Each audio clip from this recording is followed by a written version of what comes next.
Chers investisseurs, j'espère que vous êtes en forme. Regardez avec moi sur le Bitcoin face au dollar de quelle manière on retourne sur des sommets de marché.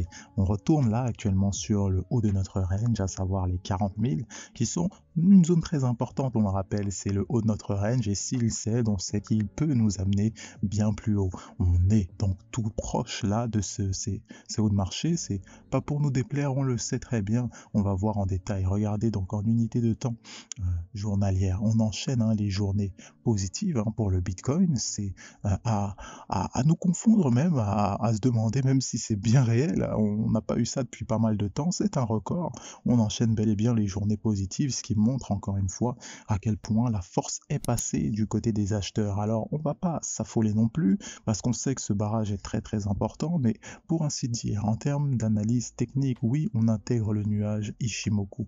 Oui, on est donc sur ce haut de range et on sait que si on doit définir des targets hautes, à condition qu'on casse donc la zone très importante entre les 40 000 et 42 000, si on les casse, on va se diriger autour des 44 000. On sait déjà, ça correspond non loin du haut du nuage Ishimoku et ce n'est pas pour rien.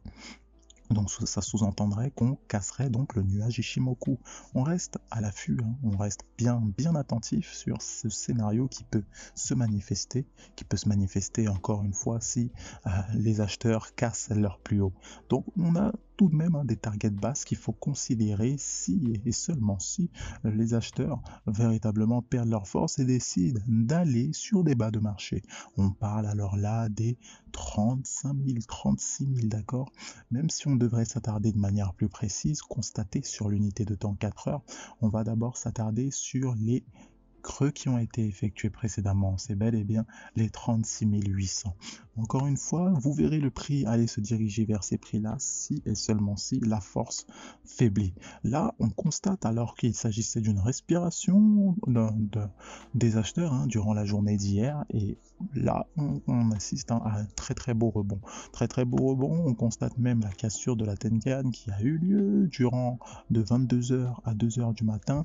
Très belle cassure de Tenkan qui nous a amené sur des hauts de marché et actuellement on le voit très bien, on est non loin de ces fameux 40 000. On constate assez bien la dynamique haussière avec tous les sommets de plus en plus haut, ça vient juste appuyer de manière plus précise à quel point les acheteurs sont vraiment capables actuellement de soutenir toute cette tendance.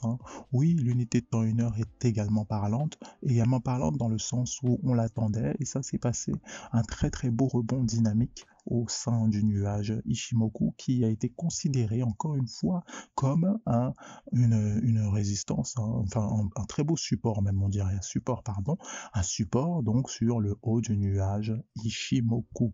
Donc le haut du nuage Ishimoku nous a servi pour rebondir.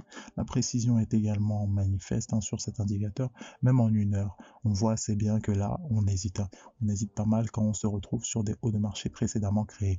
Donc là, le sommet qu'on a créé durant la journée du 26 juillet, il nous sert actuellement de résistance forte, de résistance assez claire là, et on ne va pas plus haut, on fait que des dojis sur ces niveaux-là. C'est pas pour rien, c'est tout simplement parce que c'est le niveau psychologique des 40 000 et en même temps, c'est les sommets qui ont été créés précédemment. On va donc faire très attention à cette zone-là parce que c'est elle qui va nous donner la direction. Aujourd'hui, on le sait très bien, si on casse ces plus hauts là, on va aller encore une fois bien plus haut, même peut-être à la prochain barrage, à savoir les 42 000 et après par extension les 44 000. Mais si actuellement on refait la même structure que on a tenté de faire ici, c'est-à-dire la création d'un top, et on sera en passe d'avoir un double bottom. Donc on fait attention à ce type de structure qui pourrait arriver.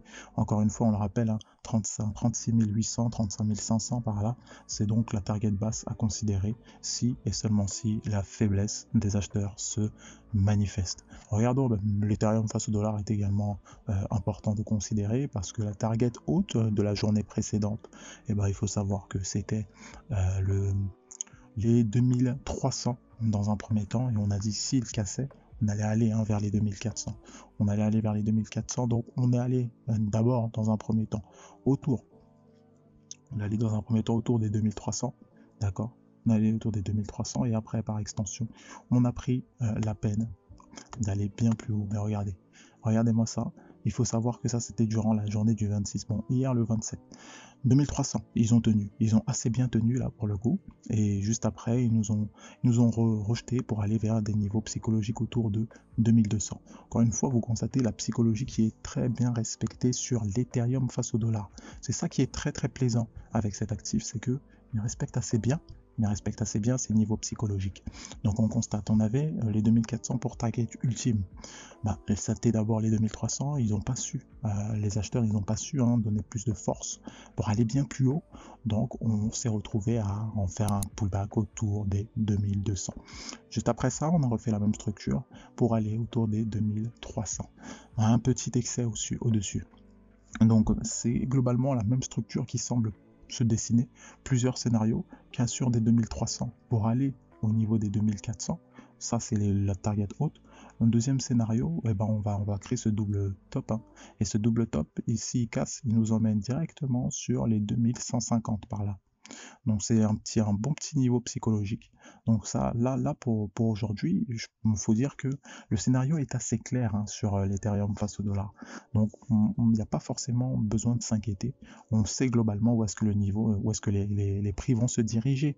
Regardez également en unité de temps 4 heures, c'est important. On a pris toujours la peine d'évoluer au sein de la Tenkan et de la Kijun.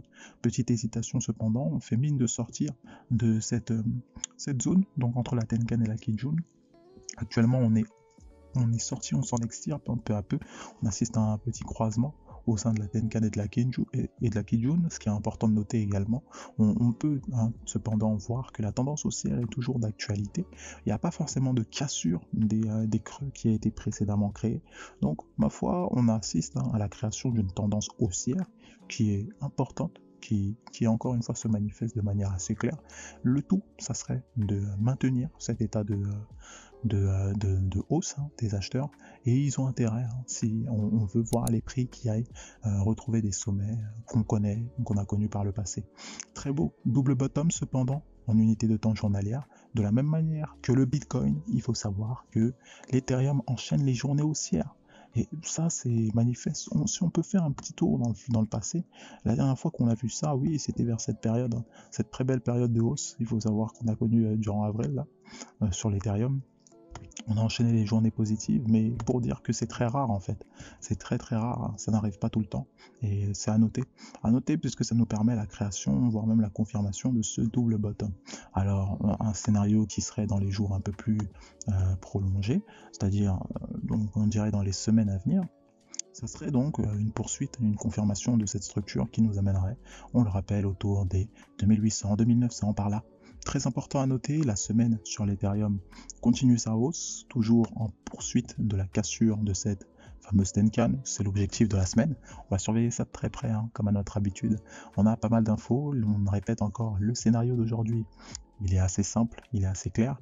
On n'a pas besoin de s'inquiéter par rapport aux directions du prix. On sait globalement où est-ce qu'il va se situer, que ce soit à la hausse ou à la baisse. En fonction de ça, on prend les meilleures décisions pour prendre les meilleurs trades possibles. Ceci étant dit, vous savez, on vous souhaite de merveilleux trades. Et quant à nous, n'oubliez pas, on se retrouve à la prochaine. Bye bye.